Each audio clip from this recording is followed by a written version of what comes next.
Well, greetings and salutations, everybody. I'm Chisa Pennix-Brown, and I get the pleasure today of hosting somebody that I have had on a live stream before. It's somebody that has been in classes in real life, somebody that is really a dynamic copywriter, but also a historian. And I think that that's an important thing where we sit right now when we're talking about what we're going to do just going forward, just as people, as Black people, as entrepreneurs. And she has so much history that she's going to be able to give us just wisdom. And I said, you know what, this is a perfect time to do this because we're talking about Black Wall Street. And so what we do here at Give It to the People is we focus on BIPOC businesses and women-owned businesses to bring light to them, to let people just kind of shine a light on what they're doing and make sure that people know about what's happening in the community. So Carmen is here today so that she can let us know what is going on in the RDU area. So in taking over Raleigh, and she just has a wealth of history. So, Carmen, you have written a book. Dun, dun, dun, dun. And I'm going to say Hey! congratulations. Oh, hold up. You know what? I do have the tambourine. Ah! Carmen has written a book, which has been a long time coming because you've been working on it for a while. So tell us about the name of the book and then just about the process that you've kind of gone through and what made you even write the book. So the book is called Historical Black Neighborhoods of Raleigh. It wasn't going to be a book. It Mm, was just knowledge that I had in my head. I was working on affordable housing mm, um, mm, maybe 2 years ago, right before the pandemic started, and had been asked by a group to speak because we had an affordable housing bond here in Raleigh. And we were against it because there wasn't enough money in it for people who really can't afford housing. mm. And as you know, gentrification is a thing. Major. Um, I have lived in this black neighborhood for a year and a half, but have known it because I'm living in my aunt and uncle's house, Mm, and it was all black when I was growing up, and it's not anymore. And so after I did this presentation, part of the presentation was about the freedmen's villages. There mm, were 12 freedmen's villages in Raleigh or in the Wake County area. mm, And of course, one free people village was Oberlin. So I had found a master's thesis where a gentleman had talked about this, and I was fascinated. yeah. Who knew? Who knew that places we think of as Southeast Raleigh were actually places where formerly enslaved people lived and created community? Mm, And I have to apologize for this cold I've got. But anyway, a young lady named Heather Leah, who's the historic reporter on Channel 5, asked me to do something with her in February of 2021 at the Museum of History. And I agreed, just planning to help give knowledge. mm. And 30 minutes after I got off of the call, off of the webinar, I had an email from this company, Arcadia Press, who specializes in local history books, Mm. asking me to write the book. Was never in my mind. And, and I didn't think it'd be that hard to do. You know, Uh-huh. I didn't know what 35,000 words was. Uh-huh. Uh, and the main book that I was intending to use for reference is a book called Culture Town. It was written by the Raleigh Historic District, or it was commissioned by the Raleigh Historic District Mhm. Commission in the 1980s, late 80s, early 90s. It's not in print. Mm. And they had interviewed over 60 elders, Okay. done oral histories, Okay. and they had been housed in Richard B. Harrison Library. Well, the library doesn't have them anymore. And I had to go back, I had to go find one of the librarians that is very active in genealogy and ask her to help me find it, Mhm. even though she was retired. And we Mhm. found the transcripts, but it took about 6 months. Oh my goodness. They were on cassette tapes. And the main reason I wanted to find them, I found Clarence Leitner's, and Uh-huh. it was 40 pages long. This book only had 2 or 3 paragraphs from each person that was interviewed. And all I could think was, if I found 4 interviews that were 30 to 40 pages long. If there Yeah. was that much information out there, we need to know. We need to know what our elders lived with, what their elders lived through and Uh-huh. lived with. And so we finally found the digitized cassette tapes at the City of Raleigh Museum. And so I started listening to them. I reached out to the director of the museum. He sent me some of them Uh-huh. that had been transcribed. And when I was reading, the transcriptions were terrible. There were misspellings of people's names, street names, and some of those street names no longer existed. So Oh. I started diving, and anytime I would see something that referenced Raleigh's history, Raleigh or the South after the war, I would Uh-huh. go get it. So I now have this huge library of books of Wow. research. And, because I'm from Raleigh and Uh-huh. my father had lived here since 1935, even though he's no longer here, I have had conversations with elders about things. And I Uh-huh. remember things that are torn down. I remember history of people who, are no longer here. So I was Uh-huh. able to pull all that together. And this is a nonfiction book, Yeah. but it's short little pieces Uh-huh. about different things. I learned about the love of baseball and the baseball teams Uh-huh. that we had in the area, and places I never knew were baseball fields because there are houses sitting on them. Yeah. Um, I learned about politics, and of course, my background is from the North Carolina General Assembly, and I wrote the journal for the House of Representatives for over 20 years. And so I found an article by a gentleman named Fred Oles, who started the History Museum, that listed the names and where these folks were from. But it was the black legislators from the end of slavery until the 1900s, when we didn't have any more again until the 60s. And that was just Hold on, hold fascinating to on, me. hold on, hold on, hold on, hold on. From the 1900s, we didn't have any more black legislatures until the 60s. Yes.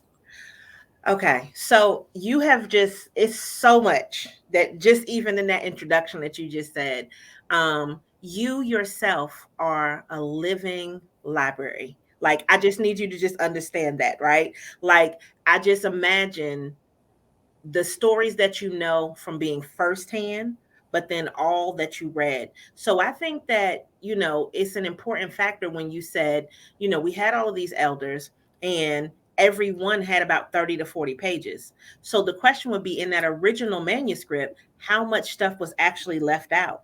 And then how much stuff were you able to glean from those 30, 40 pages per person that you were able to then take and give a new perspective on, just life and just history and just culture in your book? Like, I mean, I would want to just kind of see the differences in between, what that person wrote originally. And then I do have a question that's coming. The person that originally wrote the first book that you referenced, was that person also black, or, was it okay?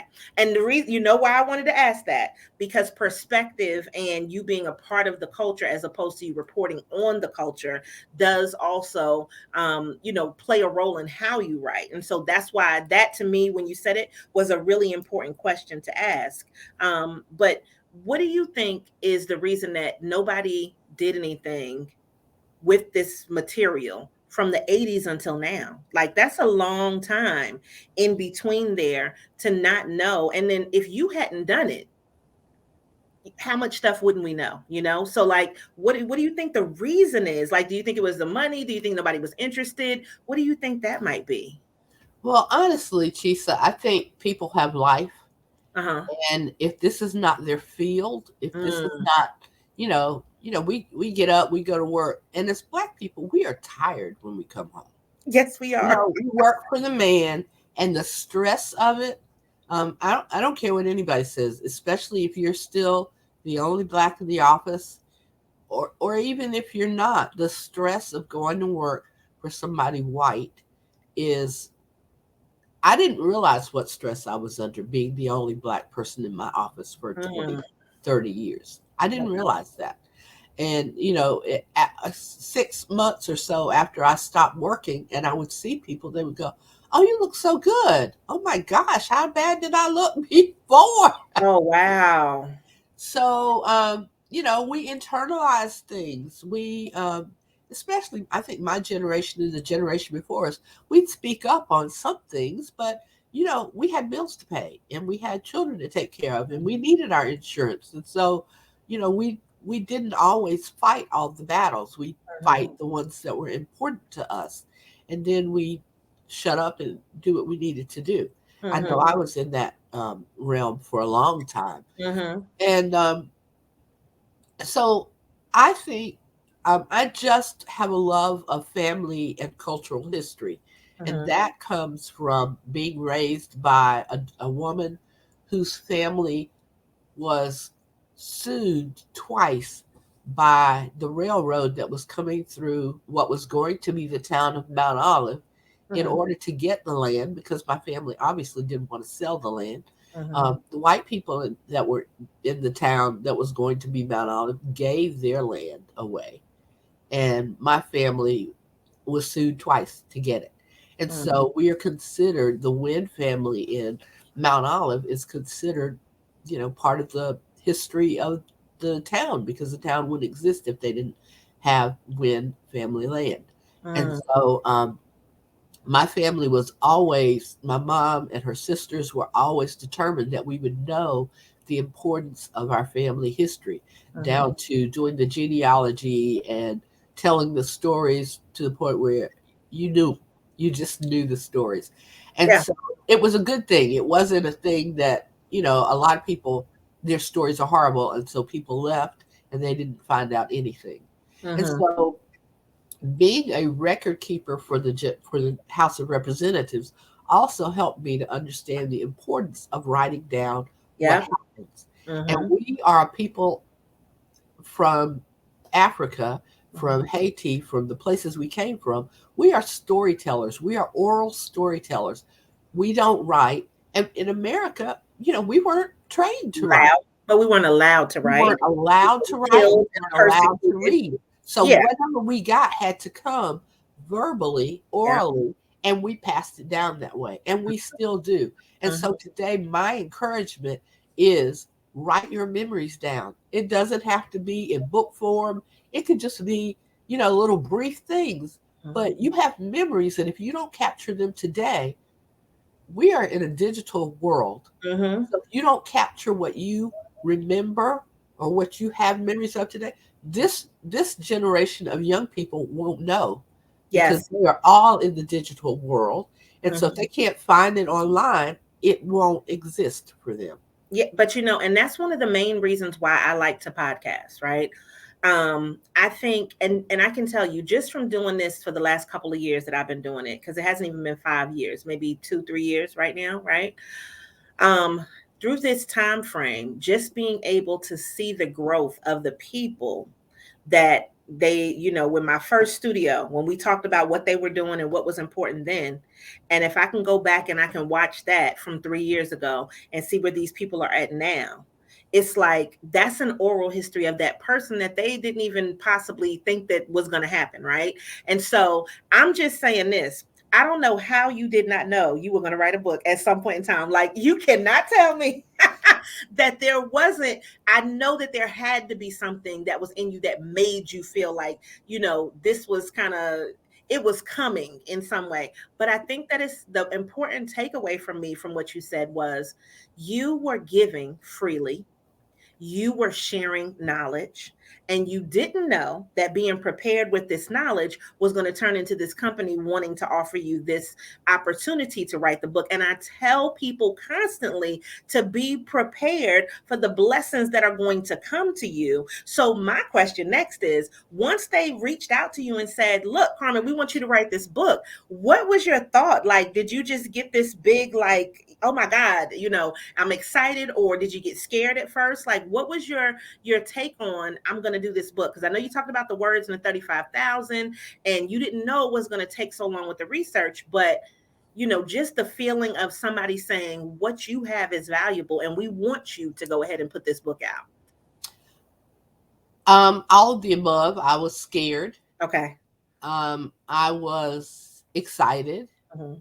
Um, I was, and then eventually I was okay. Okay. I 'Cause love it.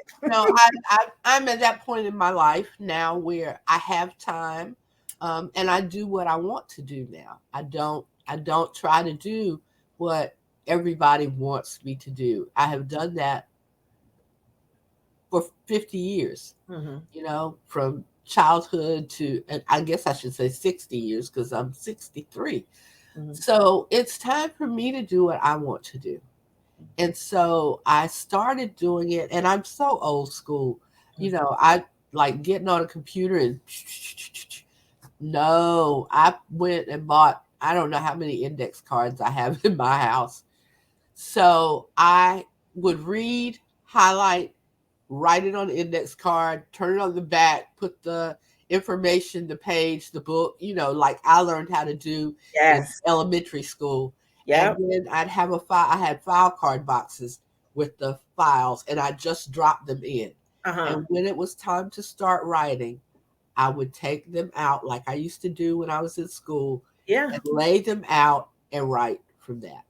But that speaks to a skill set that is not taught nowadays. Like, I No, mean, honestly. So, I remember going to the library back in the day and having to go through the cards and to go find the book that you wanted to look at. They don't do that today. I mean, I know that the library has that, but that's not something that the kids are really paying attention to in that manner. And I think that was like a rite of passage, reading Rainbow kind of thing. And with that means that somebody could go back through your notes and they could kind of get into your mind and literally see how you were able to construct this book. they Now, could do that. I used to yeah. do that with my kids. I would make them do their school reports that way. And then I would type the report up because it Mhm. would have to be typed, and they were young. And I would send a gallon sized Ziploc bag to school with Mhm. all of the stuff that they wrote in their handwriting so the teacher would Wow. know that they did this report and I didn't. I just typed it Mhm. because, too many parents were doing their kids' reports for them. And Yeah. I wanted proof that my children, so they know how to do it that way. They don't like it, but Mhm. they know how to do it. And then I thought this information, because once I started doing it, Mhm. and the gentleman whose master's thesis this was ended up working for the state archives, and they used his paper in just different things, but the information about the communities, and then when I would add different information that I pulled from the oral histories, Mhm. I didn't want it to be all typed up where I can't move it around from place to place when I go to do whatever comes next. Mhm. And I did have a book in mind, yes, Mhm. a book about my mother, because Black women are not, they're not captured, Celebrated. Yeah, not celebrated. captured or Yeah. celebrated. Yeah. Yeah. And she was an amazing woman. And so I wanted to do a book on her. So that was the book that was in my head. It is Mhm. still in my head. It Mhm. has expanded now that my all I have lost all of my aunts except for one. Mm. When you read the obituary, you find out stuff that you didn't know. So Yes. my aunts lived from the 20s to today.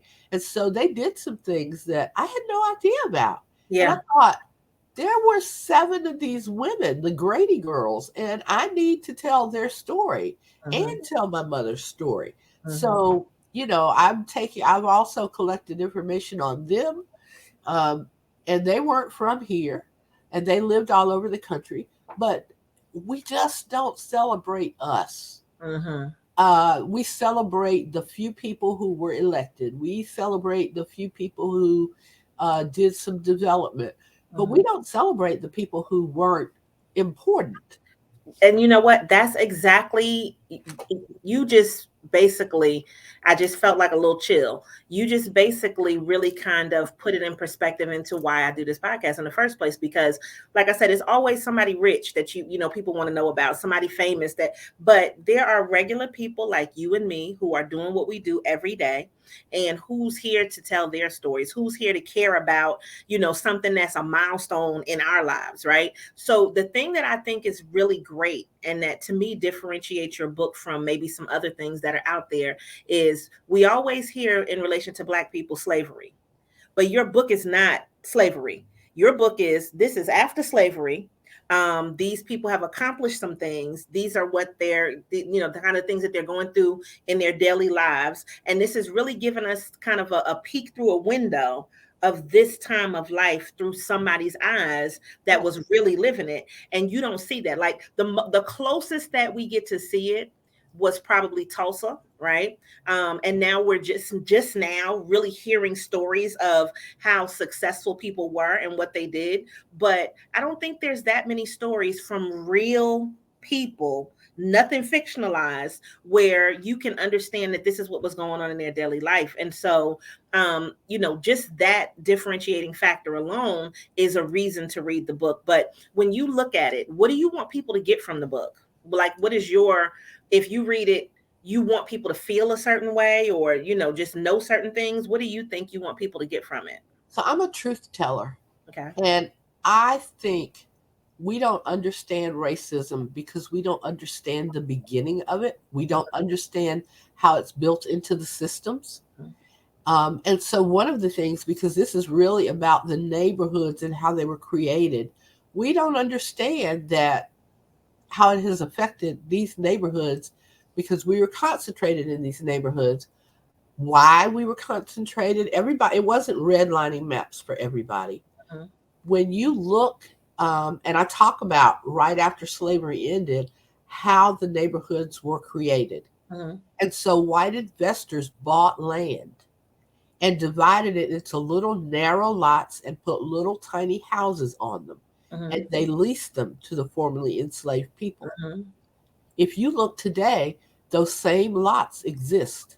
Mm-hmm. My parents used to tell me that the reason they ended up moving into a white neighborhood was because they would have to buy 2 lots in a Black neighborhood to build the kind of house that they wanted. Mm-hmm. It never made any sense to me until I started doing this research. Mm-hmm. And I realized that if your lot is tiny, yeah, you have to buy 2 lots to build a house. I live in a neighborhood in a post-World War II African American National Historic District registered neighborhood that has big houses.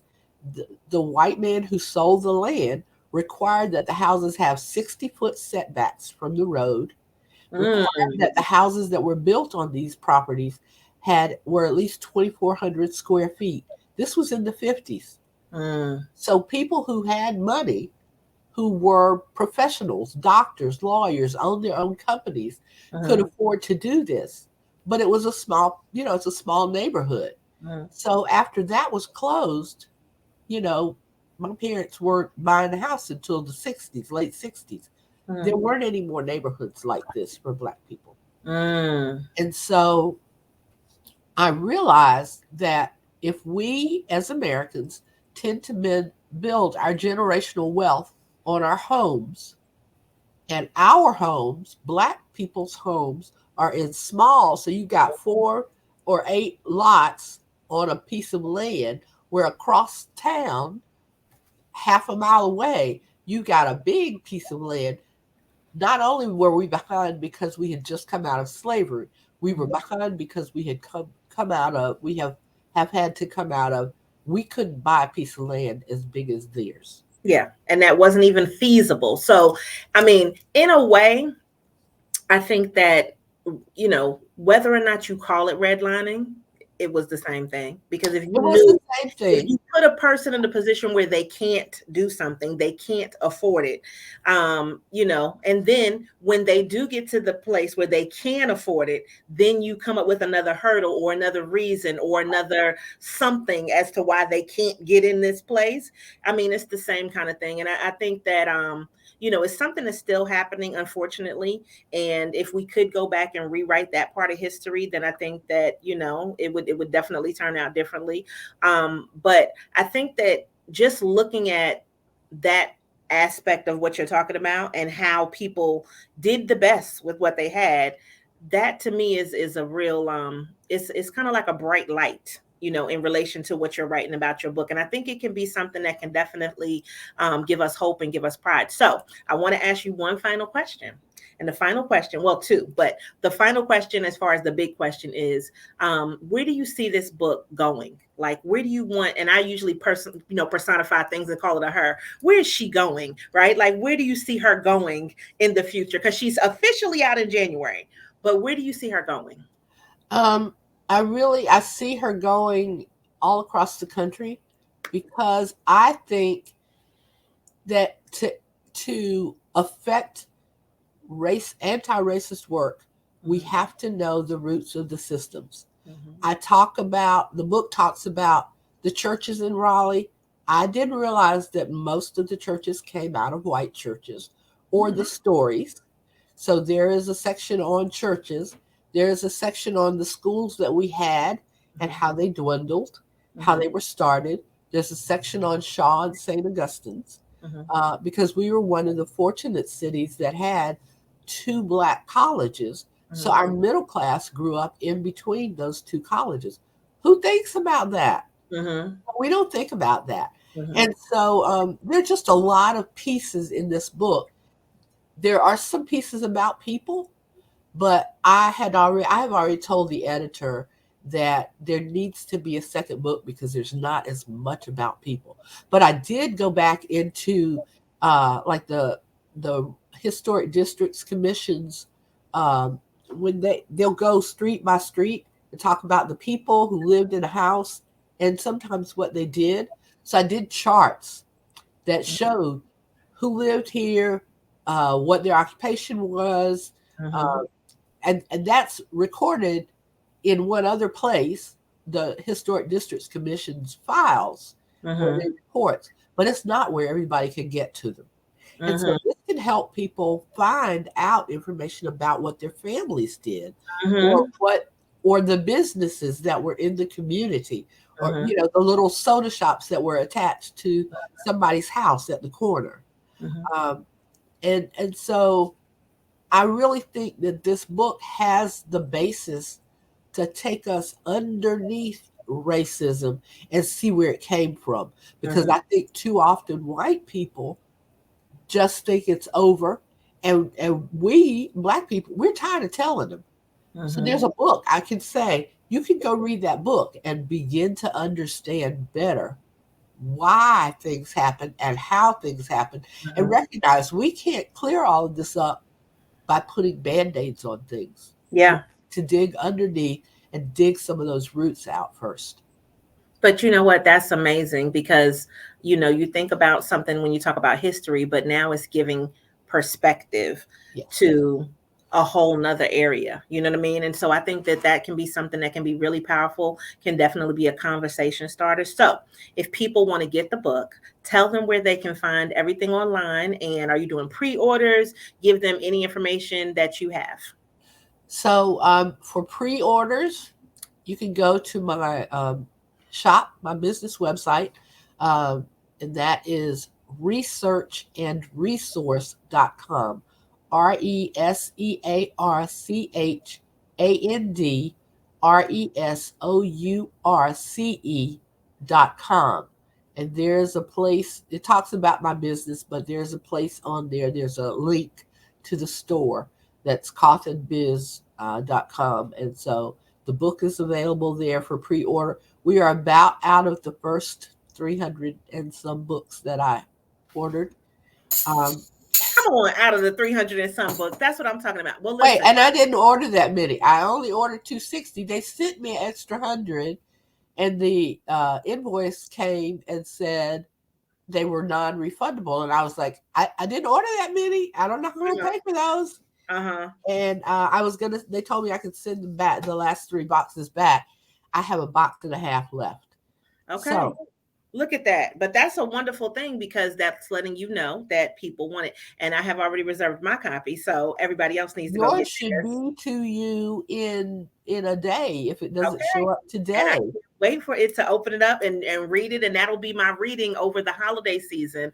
So that this way I can learn some more stuff, because when we're talking about Black Wall Street, I like to know things. I like to be in the know, right? And to be able to say, well, look, this is where you can go to find this. So now this will give me more information, and something that, with the initiative that we're doing, that we can do statewide, but also, hopefully that it'll be something that'll be countrywide as well, just to be able to continue to educate people, and, to be able to look at where we've been and hold that, but then see what we can do to improve on it.